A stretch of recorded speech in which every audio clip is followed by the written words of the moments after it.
Hi, I'm Annie Botticelli, and this is the Storyteller Forecast for Aries for November 2017. Go to my website, anniehelpsyou.com, check out my blog, and check out my new school, the Astaria School of Practical Magic. I'm very excited about this school. This helps you to use ancient and scientific wisdom to bring the magic of the ethers into your practical reality. So check it out. So what's going on in the month of November? We still have this go, go, go energy telling us that we can push forward, we can make big decisions. The first half of November until the 15th, we can kind of loosely group the new moon on the 18th. Until that time is the last open window of the year and the second to last open window for pushing forward things in a big way and launching. It's the second to last window before the wall of retrogrades that start in March of 2018. We have one more chance at the beginning of 2018 for new things. It doesn't mean that you can't do anything or you can't progress in the backdrop or you can't enhance something that's already launched. It just means that the birth of something, the newness, the bringing it out, the birth date, is one that we want to place in a time when we don't have a personal planet retrograde because we want all hands on deck for our ventures. So anything that you can push out, if you need a little fire lit under your butt, not that Aries tend to need that, but you can accomplish that in the first half of the month. And I'll talk more about that in the general transits. But first, I want to talk about some things specific for Aries for November. So we're going to talk about the full moon, and we're going to talk about the new moon, and we're going to talk about the Jupiter-Venus conjunction. It's very exciting. So the full moon is on November 3rd. It's at almost 12 degrees of Taurus. And this is a very powerful full moon because it is woven together with the energies of a massive amount of planetary collaborations at that time of the month. When we go into the general transits, I'll break down all the aspects that are occurring at that time so you can kind of see the different strands of this. But for the Aries specific report, I want to talk about what house the fullness, the completion, the fruition, the drama, the accomplishment is going to occur for the early, middle, and late degree placements. Early degree placements are those in the first 10 days of the sign.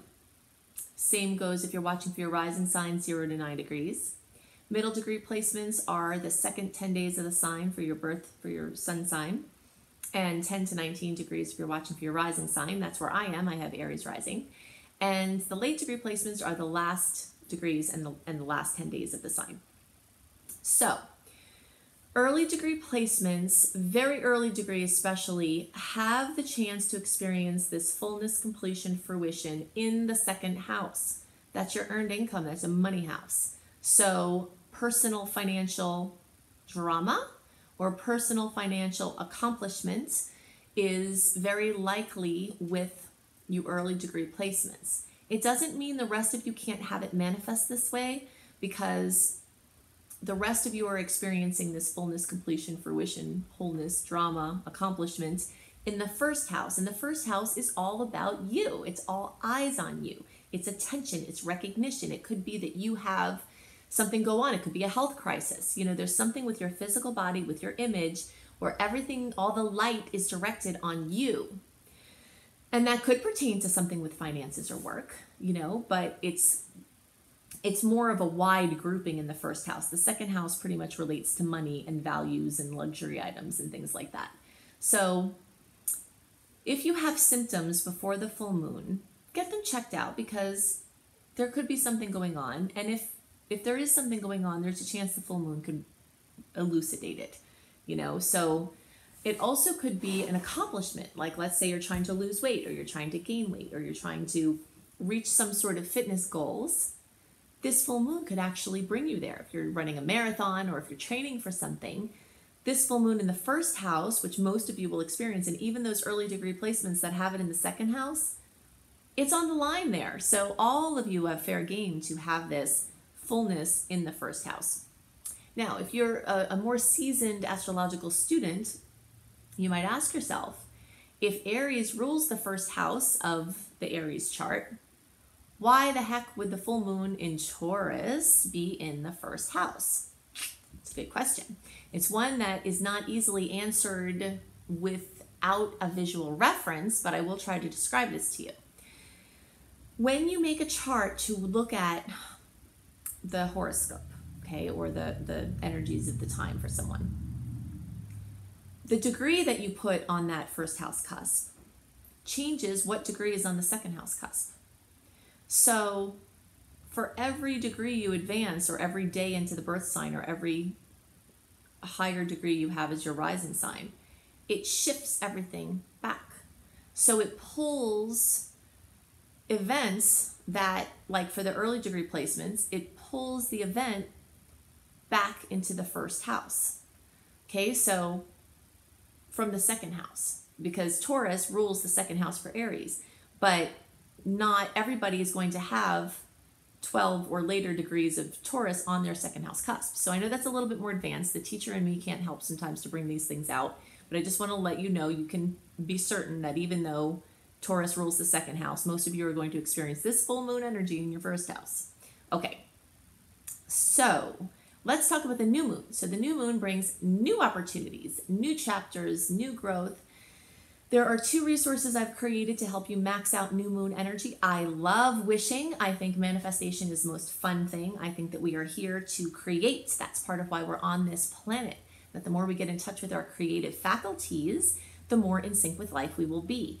And wishing on astrological power periods is part of that magic. So when you have a new moon like we do on November 18th, it's at 26 degrees of Scorpio. When you make new moon wishes, which you get 10 of them, when you align those wishes with the sign that the new moon is in, it helps to buoy them along. I learned this from brilliant astrologer Jan Spiller, who's one of my favorite astrologers. And you can see in my blog, if you go to anniehelpsyou.com and click on blog and click on astrology, you can look for making powerful new moon and Scorpio wishes. You just search for new moon and Scorpio wishes. It will come up. So what kind of things Scorpio embodies so that you can align in those departments with your wishes. The second resource I've created for you for this wishing time is a video called Making Wishes Come True Using Astrological Power Periods. So you can just search probably in any search engine. I think if you do Making Wishes Come True Annie, my video will come up and it tells you how to best use wishing power. Okay, so you have this energy that's coming. Now it turns out that because Aries has a natural chart and Aries is on the ascendant and everything pretty much falls in line in the house it belongs, that not only is the new moon in the sign of Scorpio, but the new moon is also in the house of Scorpio for early, middle, not late degree, but early middle degree. You also have this new moon in the house of Scorpio, so the sign and the house. You late degree placements, it's going to fall into your 7th house. But what's the same about this for all of you is that 7th and 8th houses. We've been talking about this because there's this focus on partnership for you in the short and long term. 7th and 8th houses have the similarity of this focus on newness in relationship. So there's an energy of newness in relationship. Also, very exciting is this Jupiter-Venus alignment. Jupiter rules expansion, growth, luck, benevolence, and Venus rules love, beauty, and money. So when you get those together, you expand and have more luck in love, beauty, and money. So self-esteem, appearance, romance, finances, there's this expansion point. So many Aries are going to have an amazing opportunity come in from a powerful partner. Okay, some things you'd be fine doing on your own, but I know how Aries is, right? I have Aries rising. We like to do things on our own because we don't want to have anyone messing with our flow, right?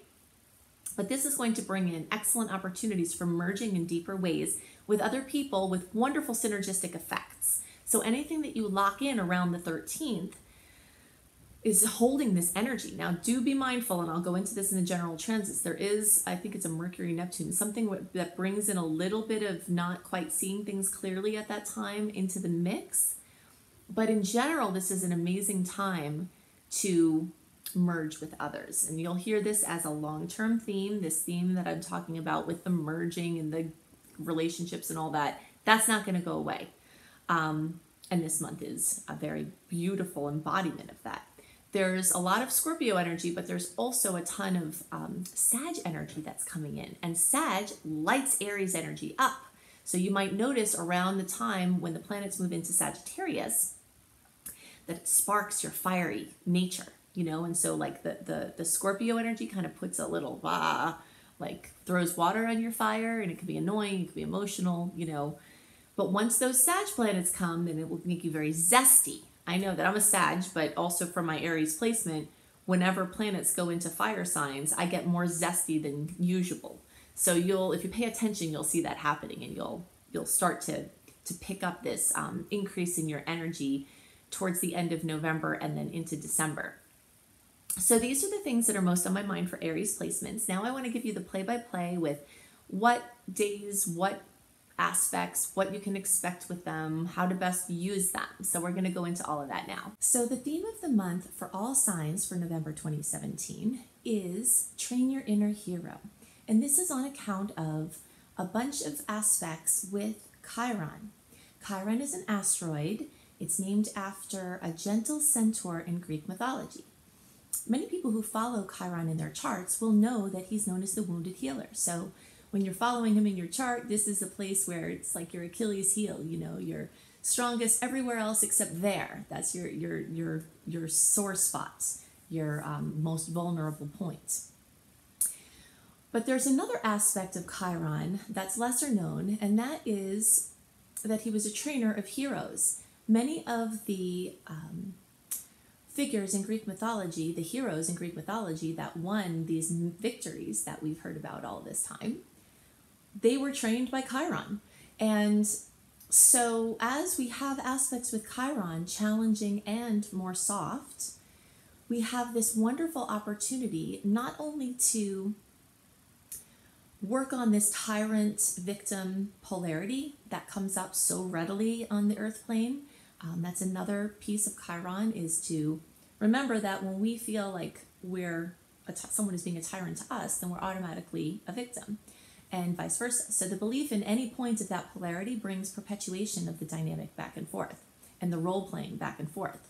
So Chiron assists us to transcend these energies and to drop the story of victimhood and plant the seeds of empowerment. And it also assists us in training our inner hero. So a great trainer will use our weakest spots as not only places to fortify, but also places that make us different than other people, that bring us gifts. So you may find many gifts in focusing on your vulnerabilities at this time from these aspects, and that's one of the themes of the month. So we've got lots of Scorpio energies continuing into this month, and they are going to continue to bring in the themes that they started in October of deep introspection, mysteries, research, psychology. Astrology is in there also from the psychological perspective.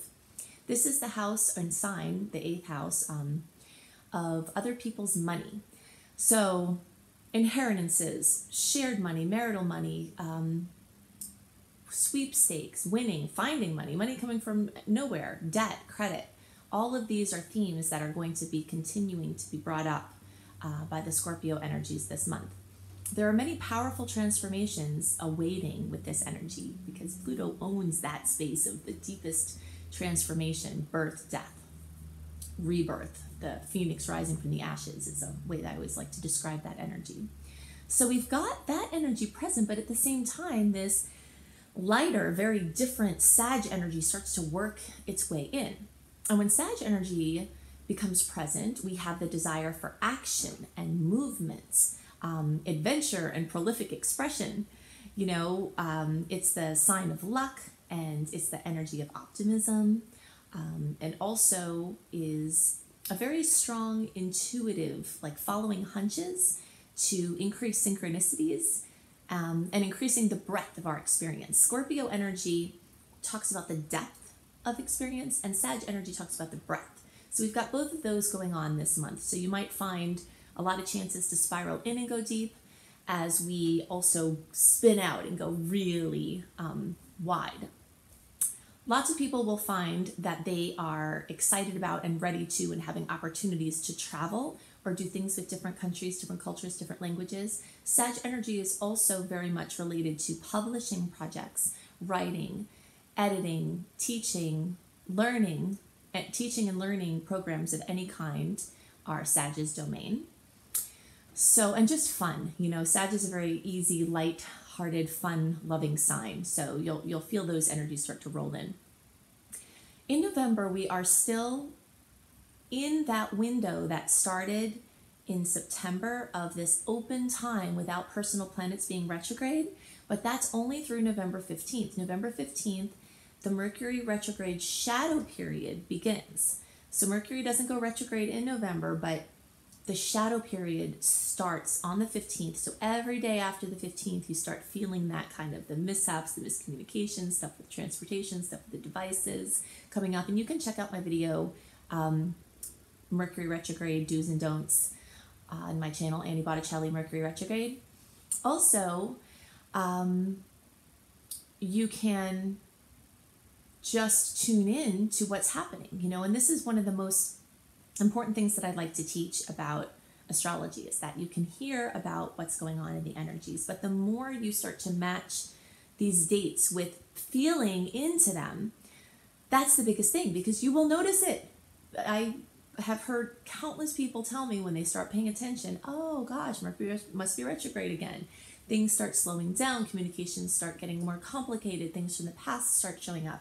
So if you have a big launch or something you want to burst out into the world, trying to push it out by the 15th is a really good idea, because we don't want your out push to be interfered with by the in-roll of Mercury retrograde. Now, that being said, I will talk about a couple of dates after November 15th if you have to push some last minute stuff through that are really nice energies, but try to get the bulk of your gusto out before that time. I always liken this to the idea of being on a deserted island and making a boat. When you try to get off the island, you would not put your boat that you've worked so hard to make, this is your last chance, right? Your only chance to get off the island. You wouldn't put it out when the tide was coming in. It would make no sense. You'd be battling the waves and you probably wouldn't make it. But if you wait, if you watch the tides and you wait until the tide is going out to set your boat afloat, it's much more likely that you're going to reach your destination. So that's why we want to pay attention to these energies. And even though everyone gets, well, a lot of people get irritated with, oh, it's Mercury retrograde again, I don't want to hear about this. Well, it's true, but it's important as a rhythm, especially in a world where everything is about go, go, go, go, go, that we have these beautiful retrogrades that remind us that sometimes it's just time to roll a little bit in and then store and save, hold the gold until we have these good launching points, and then push out, you know, and then roll back in. So half the month is in this major push out, and then we start moving into this roll back in type of energy. So I'm going to give you some details about some of the aspects to look out for this month and the dates they happen around. Do know that when I give you exact dates that the transits occur on, you could feel those manifestations before or after those dates, because it's not a finite point in time that these things are expressing. We often will feel them before or after. So just kind of pay attention. And always there are positive or easier aspects occurring at the same time as the more challenging aspects that are coinciding with each other. So you have to really tune into your own energy flow. And even if a date's supposed to be good for something, if you're feeling really strong the day before, don't be afraid to just bust it out. You have to use this information to follow your own intuitive flow and not let anything else supersede your own inner knowing. Also, when you sign up for my free email newsletter at anniehelpsyou.com, you can get a written version of my general transit reading a month before, delivered right into your inbox, so you can have a visual on it as far as the dates and the energies that they can bring. So sometimes people like that for planning purposes. Okay, so we start out with a Mercury in Scorpio, trine, Chiron, and Pisces. This is one of the many Chiron aspects we have this month. That is why I called the theme of the month Train Your Inner Hero, because of this Chiron presence. And in this, with this combination, and this is like the first through the second, but you could feel it before or after, support could come from inner work or another person, as confidence is built through self-acceptance. You know, Chiron, especially in Pisces, is just a very, it's an internal healing, anything that makes us feel like we're not right with anything, with ourselves, with the world, you know. So the more we have self-acceptance, the more we can be open to support from other people, because we feel like we deserve it. On November 2nd, there's a Saturn and Sag squaring Chiron and Pisces. So we have this sweet aspect at the same time as this challenging aspect. So it's like this newfound work with self-acceptance is going to be tested by an authority figure, likely something stern from the outside world. But it could be the other way around. It could be that because something is coming in as harshness, we can choose to use the softer energy to just love ourselves, love the person or the being, whatever it is that's reflecting this to us, and do good inner work with it. On November 3rd, we have a Sun in Scorpio trine Neptune in Pisces.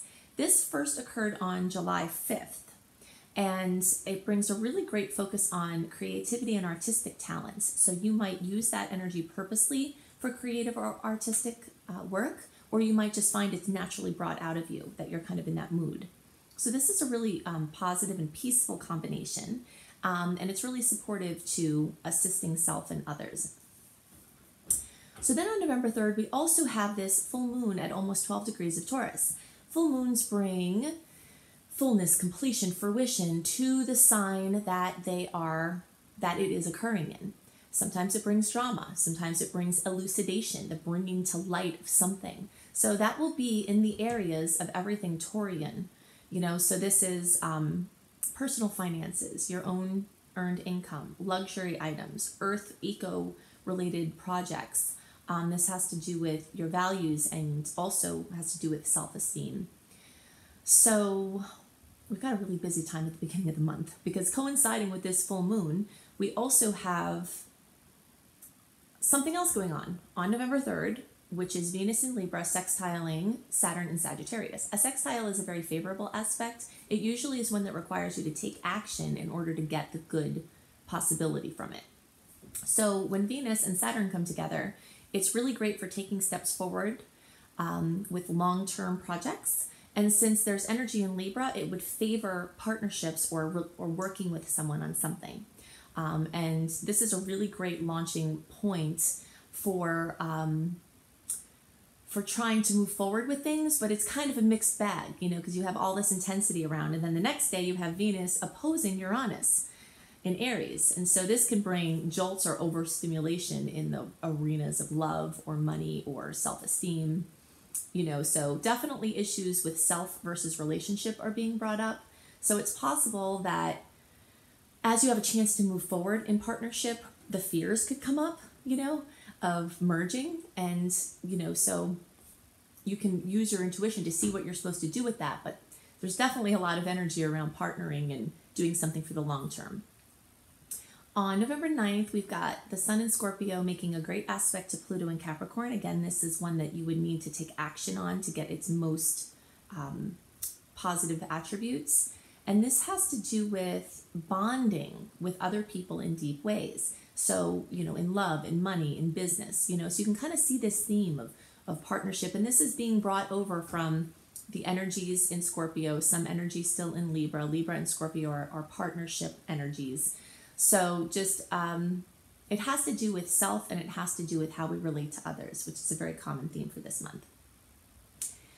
We'll look out on the 13th, or let's see, the 11th first. We've got another beautiful aspect. Now, this is a really big deal because when outer planets, the ones that take a really long time to move around, make aspects to each other, these themes last for a long time because they come together and then they retrograde apart and then they come together again, and they like follow this flow over an extended period of time where there's a long-term theme.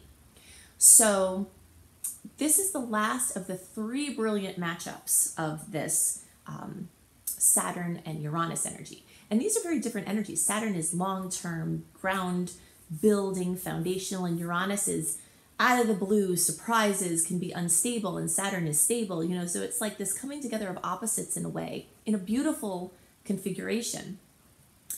So the first time this happened was December 24th, 2016.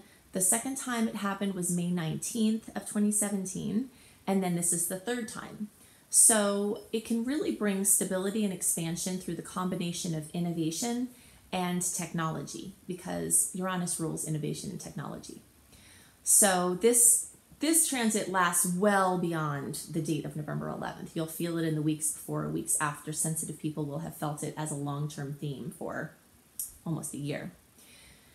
So on the 13th, we've got a really fantastic aspect for merging. There's so much energy that's really good for weddings, for partnerships coming together. Like I said, it's a mixed bag because there's, the challenges and the fears that come with it, and maybe the red flags even. But Venus matching up with Jupiter is one of the best combinations for love and money, because Jupiter's a great expander and Venus rules love and money. So it can very thoroughly expand. Anything that you do on this day or around this day, as far as money or love, can be very, very powerful and transformational. So I really love it as a launch date for business things. Again, you just have to feel in, because there is an aspect on the same day where Mercury, which is ruling communication, is squaring Neptune. And that can mean you're not seeing things clearly, So if you've already done all of the work where you have to, do your testing to make sure everything is cool to move forward, then this could just be a little blip. But if you're just meeting someone at this time, there could be an intense meeting, either romantic or otherwise, but there's this piece where you're maybe not seeing everything really clearly as well. So you just have to look out for that.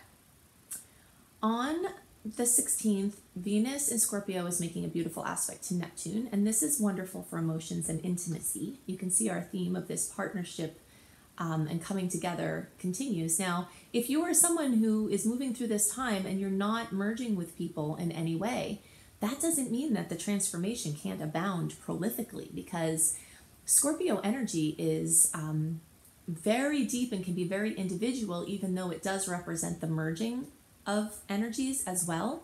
But an individual going on a deep transformational journey can very much embody this energy, because it's the story of going deep into the self as well.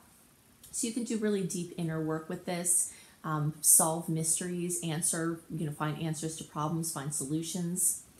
There's a lot of different ways you can use this besides merging with other people. So on the 16th, we also have the Sun in a beautiful aspect with Chiron. So Chiron coming up again, this has to do with your forgiveness of self, helping all of your relationships. When it comes back down to it, to simplify so many things in life, we are mad at ourselves and we project it on other people, and everything becomes a mess. It's really simple. So self-forgiveness and anything we do with self-forgiveness can be very greatly assisted this month, and that's part of training your hero. Okay, so then on the 17th, we have Mercury and Sag making a trine to Mars, and this is awesome for bringing thoughts into action. So Mercury and Sag is very busy mentally. Even though November 17th is technically in the pre-shadow period, you still can push some good things through on this day.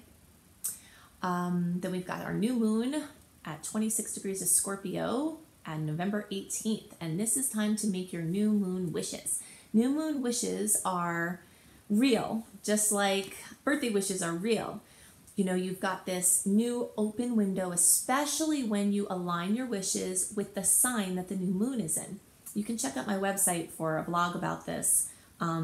It's called Making Powerful New Moon Wishes in Scorpio. You just go to my website, anniehelpsyou.com, and go in the blog, go in Astrology, and search for New Moon Wishes Scorpio. You can have a good guideline for how you can maximize these wishes. And I have those every month for every sign, so you can always find them there. But to summarize, you want to use those Scorpio-related things that I talked about earlier: partnership, other people's money, deep finances, astrology, psychology, things like that, and align your wishes in those arenas for powerful transformation. This new moon is also going to be making a beautiful trine to Chiron, right? We keep talking about Chiron this month, so it's bringing strength and empowerment and interdependence. There's also a conflict with Mars and Pluto on the 19th that could show up as part of this new moon. Mars squaring Pluto is always a little bit nasty. I'm an optimist. I like to look at the bright side of things, but I will always tell you when I see an aspect that's yucky.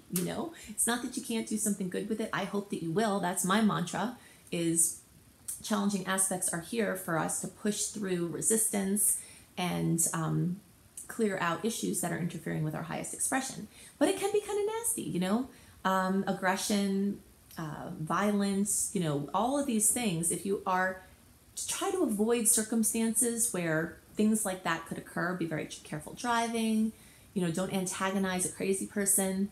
Things like that are good to avoid when you have a conflict with Mars, which is the ruler of war, and Pluto, the ruler of the underworld. So this first occurred on February 22nd. And it definitely brings the need to carry extra awareness, because it will definitely bring stress and conflict in many cases. Partnership commitments or unwelcome opinions from key relationships may come up, and how you respond to them could be part of the manifestation of this transit as well. By November 21st, that energy has cleared. We've got Venus and Scorpio making a great angle to Pluto. So now maybe that conflict brought things up, and now there's a smoothing over point. This can be very intense emotional or romantic experiences. This can have to do with amazing financial opportunities. So like I said, I had mentioned earlier that there'd be a few spots that would be okay for pushing some things through that are last minute things. You know, I don't love them as the big launches if you can help it, only because you're kind of getting into that Mercury retrograde energy. But if you've got to push some last minute things through, November 17th was a good time. November 21st has some good energies. And on the 22nd, we have Neptune going direct in Pisces. So of course, anything that Neptune does is going to affect everybody, but it will affect Pisces even more. When your ruling planet, it's not just because Neptune's in the sign of Pisces, it's because Neptune rules the sign Pisces. So this is a very sobering time, you know, so it's good for becoming practical and organized and making the abstract more concrete. On the 25th, we have a beautiful aspect with Mercury in Sagittarius, trining Uranus and Aries. And like I had said before, even though Mercury shadow period is happening, there are going to be people whose stuff starts to break down at this time and they need to get new devices. This would be a good point to push through, like if you have to get in a vehicle, if you have to get a device. If you haven't done it earlier in the month and things start to break down now from the shadow period having begun, this at least carries some good energy if you have to get some of those new things for things ruling communication and transportation. On the 26th, we have Venus and Scorpio making a trine to Chiron and Pisces. So this is really empowering for finances or your self-esteem or your romance sector. On the 27th and 28th, we have Mercury and Sagittarius making a conjunction to Saturn in Sagittarius. So big picture dreams, which is Sagittarius rules big picture dreams, may need some harnessing and organizing now. That's the influence of Saturn. So that's possible how it could manifest for you. Alternatively, hard work done to rein in scattered efforts can be very much rewarded. You know, since Saturn can be kind of serious and Sag can be light, sometimes the coming together of these energies can be something annoying and limiting to our flow and our expansion. But if you use the energy right, then it can be very productive, especially for long-term ventures. So these are the things that are most on my mind for the month of November for everybody. Definitely check out my website, anniehelpsyou.com, see what's new in my blog. Check out my new school, my Astaria School of Practical Magic. If you are an empath, if you are a sensitive person trying to navigate in this crazy world and it feels like the rules are different for you and you don't know why everything is different than mainstream for you, it's definitely an amazing and magical, wonderful support system. So you can check that out at anniehelpsyou.com. Also, definitely check out my husband, B.R. Newman's Tarot Scopes. You can go to iamhelios.com, iamhelios.com. If you haven't already signed up for my free email newsletter, then definitely do that on my website at anniehelpsyou.com. And if you have signed up for my newsletter and you're not getting it, we need to figure this out because I send it out religiously every month, a month early. I always have. I will as long as I can. And so if you're not getting it, something's going on with your inbox. It could be in spam. It could be in social promotion events folders. If you use the contact in your welcome letter that I send, there's a contact address that I say to add. And when you add that to your contacts, it gives the message to your email service to put things from me right into your inbox instead of one of those other folders. So I hope you have a wonderful month, and I'll see you next month. Bye.